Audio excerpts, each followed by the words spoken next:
हमारा गौरवशाली इतिहास है जिसे जानने से पहले हमें गलत पढ़ा दिया गया। ऐसे इतिहासकारों और संस्थाओं ने जानबूझकर झूठे झूठे गढ़े नायकों को खलनायक बना दिया। असल में खलनायकों का महिमा मंडित किया गया। अब वक्त आ गया है कि ऐसे अपराधों को सिर्फ भूल न समझा जाए। ये एक संगठित मानसिक आक्रमण है जिसका जवाब देना जरूरी है। जब इतिहास झूठ से लिखा जाता है तो सिर्फ किताबें नहीं, पीढ़ियां गुमराह होती हैं। आज हमारे साथ हैं एक ऐसे विद्वान आवाज जिन्होंने वर्षों तक इस इतिहास के षड्यंत्र को उजागर करने का साहस किया है। स्वागत है आपका श्री रमाकांत तिवारी जी। पूरी चर्चा में आपका जुड़ना धन्यवाद। सच्चाई के और करीब लेकर आएगा। धन्यवाद। तिवारी जी, ये बहुत बड़ा मुद्दा है जिस पे लोगों हम्म, का ध्यान ध्यान तो बहुत लोगों का गया, मगर बहुत कम लोगों ने आवाज उठाई है।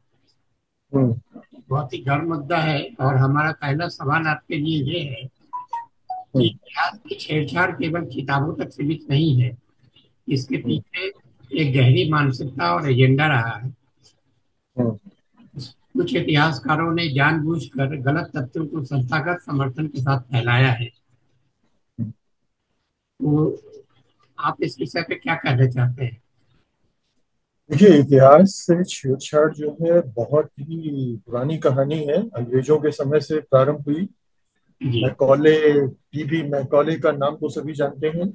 जी। मैकॉले को अंग्रेजी शासन ने इसी उद्देश्य से बुलाया रखा कि वो मैक्स मूलर और विलियम हंटर जैसे और भी लोगों को एंगेज किया कि वो हमारे धर्म ग्रंथों को स्टडी करें और संस्कृत सीखें और किस तरह से उसको डिस्टॉर्ट करें। तो ये षड्यंत्र अंग्रेजों के समय से ही चला आ रहे हैं।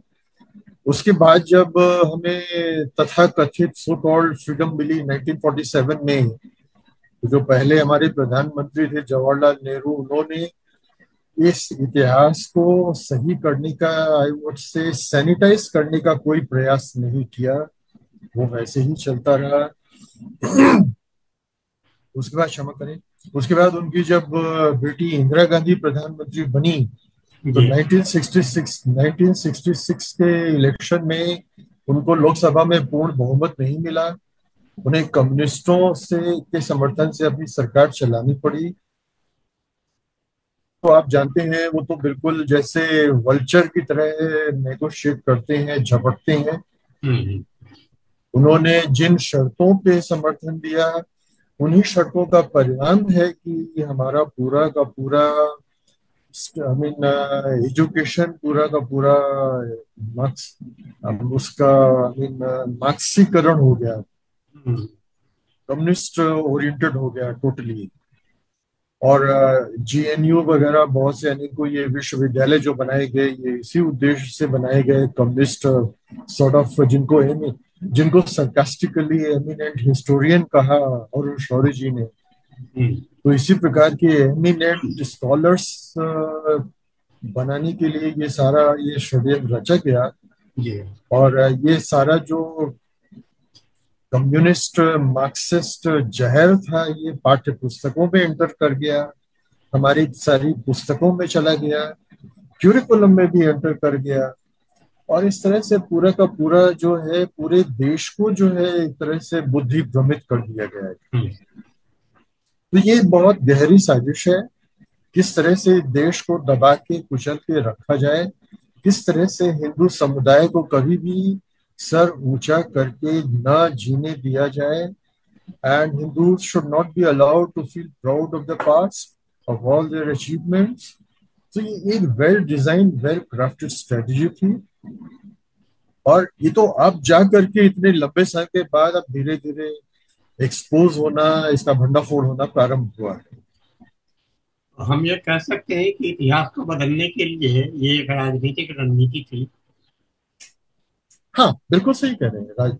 सत्ता में कुर्सी पर आसीन रहने के लिए ही इंदिरा गांधी ने कम्युनिस्टों को छूट दे दिया हम्म। कि आप एजुकेशन सेक्टर में आपको जो करना है आप करो, हम कुछ बोलेंगे नहीं। और वो अपनी मनमानी मनगढ़ंत इतिहास लिखते रहे। रोमिला थापर, इरफान हबीब, इन्होंने तो पूरा एक ने अगर लेफ्टिस्ट ओरिएंटेड लिखा तो दूसरे ने इस्लामीकरण कर दिया उसका पूरा। हम्म। तो एक हिंदू मेजोरिटी कंट्री है, मैं तो हिंदू मेजोरिटी नहीं, मैं हिंदू नेशन कहूंगा, ये हिंदुओं का देश है। एक हम्म। हिंदू नेशन में विदेशों से लाई हुई क्रिश्चियनिटी और इस्लाम को लाके इम्प्लांट करना हम्म। और यहाँ के हिंदुओं को ब्रेन वॉश करके उसमें विश्वास करने, उसमें आस्था उत्पन्न करने का जो एक बहुत बड़ा वेल प्लान कंस्पिरेसी और डिजाइन की गई, फॉलो की गई, हम्म। इसके लिए आई मीन जो लोग इसके लिए उत्तरदायी हैं, दोषी हैं, उनकी बहुत लंबी लिस्ट है, बहुत से लोग हैं उसमें। क्या भारतीय शिक्षा नीति ने इन विकृतियों को पहचानने की कोशिश नहीं की कभी? जो अभी शिक्षा नीति बनी है मोदी सरकार के अंतर्गत, उन्होंने इस पर्टिकुलर समस्या को बहुत अच्छी तरह स्टडी किया है और ठीक तरह से उसको एड्रेस भी किया है। हम्म। सारी पाठ्य पुस्तकों को रिवाइज किया जा रहा है। हम्म। मैं जैसे जानता हूँ 3 या 4 कक्षाओं की पाठ्य पुस्तकें पूरी हो चुकी हैं और उनको इम्प्लीमेंट भी किया जा चुका है। और सभी संस्थाओं से धीरे धीरे जितने लेफ्टिस्ट ओरिएंटेड लोग हैं उनको ईज आउट किया जा रहा है और जो वास्तविक इतिहास, वास्तविक जिनकी सही विचारधारा है, उनको धीरे धीरे लाया जा रहा है। So we are in the middle of a transition process. It will take time, and I mean we have to wait for the final outcome. तो क्या जानबूझकर झूठा इतिहास पढ़ाना एक मनोवैज्ञानिक हम्म। अपराध नहीं है, जो पूरे समाज को जानबूझ गुलामी की हाँ, नौकरी में धकेल देता है? जानबूझकर झूठा इतिहास पढ़ाना मैं इसे एक गंभीर अपराध मानता हूँ। और परिणाम हमारे सामने है। या हमारी इतनी पीढ़ियां जो है ब्रेन वॉश होकर के बर्बाद हो गई, सम्मान पूर्वक वो जी नहीं सके, सर ऊंचा कर वो अपना आत्मसम्मान, आत्मविश्वास, आत्म गौरव सब खो बैठे। उन्हें पता ही नहीं था कि वो एक हिंदू है और उनका एक गौरवशाली इतिहास है।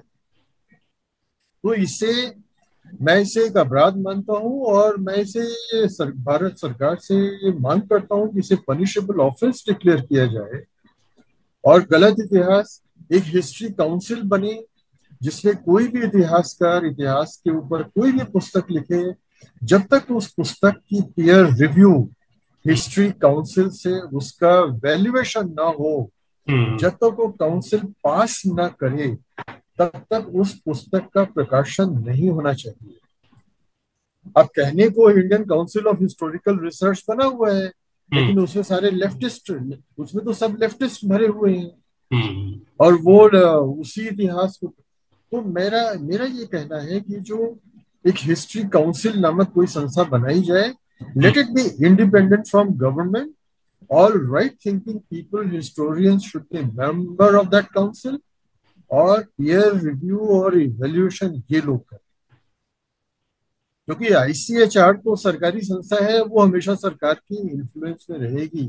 आज तो ठीक है बीजेपी आरएसएस की सरकार है, कल मान लीजिए कांग्रेस या कोई और पार्टी की सरकार आती है तो फिर अपना इन्फ्लुएंस वो एक्सरसाइज करेंगे। So it's better to have a body which is independent of government. तो क्या मानसिक गुलामी आज के देश को पीछे खींच रही है? हाँ, बिल्कुल सही कह रहे हैं, मानसिक गुलामी जो है देश को आगे बढ़ने से रोक रही है। आप देखिए इतने उदाहरण हैं, जो भी सरकार विकास के जो भी प्रोजेक्ट लाती है, 24 से 48 घंटे के अंदर अंदर आंदोलन प्रारंभ हो जाता है। अब सरदार सरोवर परियोजना देखिए गुजरात में, जहां पानी की इतनी शॉर्टेज हुआ करती थी, नर्मदा का पानी ले जाने के लिए सरदार सरोवर प्रोजेक्ट जो बनाया गया, मेधा पाटकर के नेतृत्व में कितने वर्षों तक वो आंदोलन चला। ये तो डेमोक्रेसी का बहुत ही नाजायज लाभ उठाया है इन लोगों ने। अगर यही काम ये चाइना में करके दिखाए, इनको 24 घंटे के अंदर गोली मार दी जाएगी। तो हम्म। ये जो नेगेटिव मानसिकता अपनी रॉन्ग हिस्ट्री पढ़ करके आती है, वो देश विरोधी होती है। ये लोग देशद्रोही हैं बेसिकली, और इनको उसी के अकॉर्डिंग इनके साथ डीलिंग करना चाहिए। तो इसका सबसे बड़ा नुकसान किस वर्ग को हुआ है, आम जनता का, छात्र का या नेता हाँ, का? सभी का, पूरे देश का। आप आज देखिए कि मैंने जैसे सरदार सरोवर प्रोजेक्ट का नाम दिया, वो प्रोजेक्ट जो है पूरा हुआ। और गुजरात के जितने एरियाज जहाँ कभी पानी की इतनी शॉर्टेज होती थी, वह सब हरे भरे हो गए, फसलें उगने लगी वहां पे, संपन्नता आ गई। तो एक छोटा सा उदाहरण, उस आंदोलन ने कितना नुकसान किया उस प्रदेश का।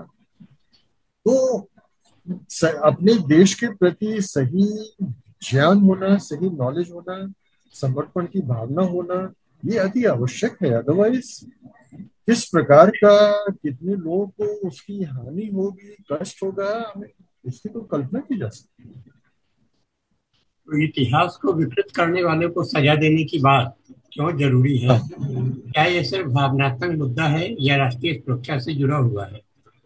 नहीं, ये भावनात्मक मुद्दा भी है, लेकिन ये राष्ट्रीय भावना से भी जुड़ा हुआ है। क्योंकि आप डिस्टॉर्टेड हिस्ट्री पढ़ा करके, ब्रेन वॉश करके, देश के लिए हितैषी, देशभक्त नागरिक तो नहीं उत्पन्न कर रहे हैं। आप वो नेगेटिव एलिमेंट्स को जन्म दे रहे हैं, जो कि बड़े होकर के इस देश के विकास में बहुत बड़ी बाधा बनेंगे। तो ये मैं मानता हूं कि गलत हिस्ट्री हिस्ट्री को डिस्टॉर्ट करके प्रेजेंट करना, it should be declared a punishable offence. Hmm. और इस पर कार्रवाई होनी चाहिए। हम्म। तो क्या कानून में इस तरह के सांस्कृतिक अपराधों के लिए सजा होनी चाहिए? हाँ, कानून में सांस्कृतिक अपराधों के लिए सजा होनी चाहिए, और अभी है। आप हमारे हिंदू देवी देवताओं का यदि कोई अपमान करता है तो कानूनी कार्रवाई होती है, लोग अरेस्ट होते हैं। जी। लेकिन इतिहास को डिस्टॉर्ट करना अभी इस लिस्ट में नहीं जोड़ा गया। इसको जोड़ा जाना चाहिए। अब वो जो एक आर्टिस्ट और पेंटर था, मुझे मुसलमान, उसका नाम अहमद मुझे हुसैन। ध्यान नहीं आ रहा है। हाँ, अहमद हुसैन, अहमद हुसैन। हाँ, मकबूल हुसैन, राइट। हम्म। वो दुर्गा जी की, हनुमान जी की, सीता माता की बड़ी घिनौनी अश्लील पेंटिंग बनाता था। हम्म। तो उसके विरुद्ध भी उस प्रकार की कठोर कार्रवाई नहीं हो पाई जो होनी चाहिए थी। तो इस तरह का संस्कृति और इतिहास, इन दोनों को अलग नहीं किया जा सकता। आप इतिहास को डिस्टॉर्ट करें या हमारे सांस्कृतिक धरोहर को डिस्टॉर्ट करें, ये सब पनिशेबल ऑफेंस तो होना चाहिए।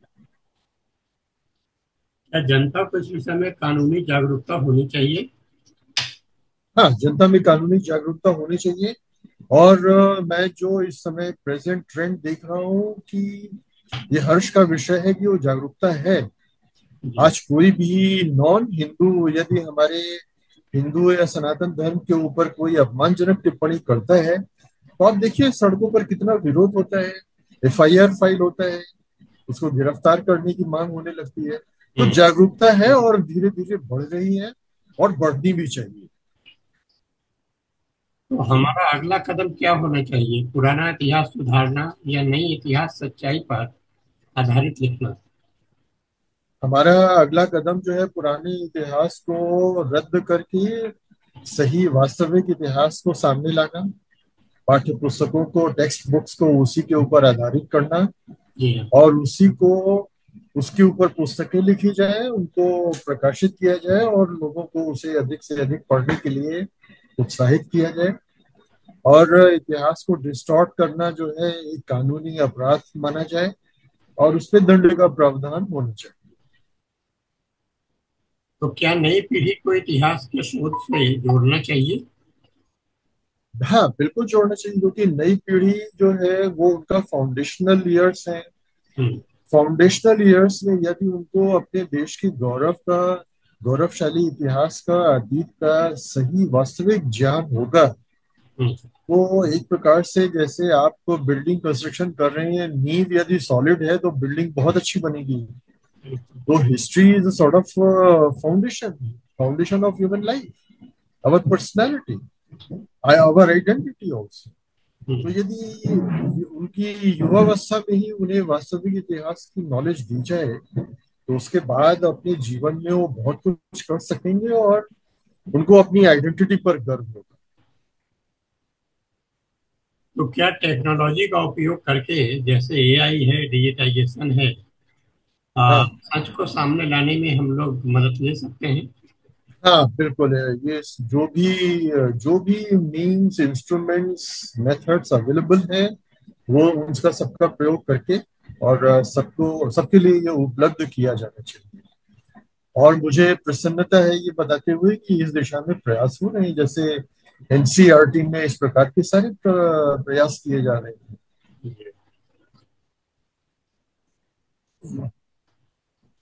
तो दोस्तों, इतिहास सिर्फ पुरानी कहानियों का संग्रह नहीं है। ये हमारी सोच, संस्कार और आत्मगौरव की नींव है। अगर नींव ही झूठ पर बनी हो तो हम कब तक ऊंची इमारत खड़ी कर पाएंगे? अब समय है कि सच के लिए खड़े होने का, जो इस सच को दबाने में शामिल थे उन्हें जवाबदेह ठहराने का। तो आज की चर्चा को यहीं विराम देते हैं। आप सभी को अगर ये चर्चा पसंद आई तो इस वीडियो को लाइक करें, शेयर करें, और अगर आपके मन में कोई विचार हो तो कमेंट में लिखें। तिवारी जी, आपका बहुत बहुत धन्यवाद अपना मूल्यवान समय देने के लिए। आपसे बात धन्यवाद। करके बहुत जानकारी मिली हम लोगों को। धन्यवाद।